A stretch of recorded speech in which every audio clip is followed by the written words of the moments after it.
జగిత్యాల జిల్లా వెల్లటూరు మండలంలోని మహాత్మా జ్యోతిబా ఫులే తెలంగాణ బేసిక్ గురుకుల పాఠశాలలో 8వ తరగతి విద్యార్థుల మధ్య ఘర్షణ జరిగింది. అయితే స్థానిక సాయికి జానకిరామ్ అనే విద్యార్థి చితకబాదారు. ఈ నేపథ్యంలో విద్యార్థులు కొట్టిన దెబ్బలకు తట్టుకోలేక పాఠశాల నుంచి సాయి పరిగెత్తుతూ ఇంటికి వెళ్ళిపోయాడు. విద్యార్థి తల్లిదండ్రులు పాఠశాలకు చేరుకుని ప్రిన్సిపల్కు విషయం తెలియజేయడంతో విద్యార్థిని కొట్టిన మిగతా విద్యార్థులను వారి తల్లిదండ్రులను పిలిచి కౌన్సిలింగ్ ఇచ్చారు. దాడికి పాల్పడిన విద్యార్థులను ఇంటికి పంపించామని, మరోసారి ఇలాంటి ఘటనకు జరగకుండా చూసుకుంటామని ప్రిన్సిపల్ రాజేశం తెలిపారు.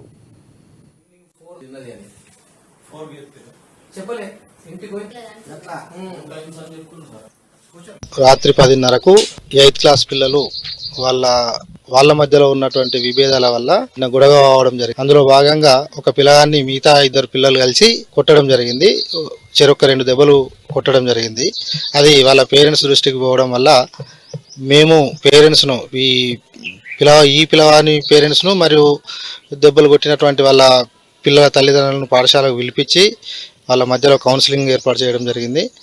ఇట్లాంటి ఇష్యూస్ ఫ్యూచర్లో ఇంకెప్పుడు జరగకుండా కూడా మా వైపు నుండి మేము చర్యలు తీసుకుంటామని చెప్పి ఆ విషయము జరిగింది. మొన్న నైట్ 10:30కు జరిగింది.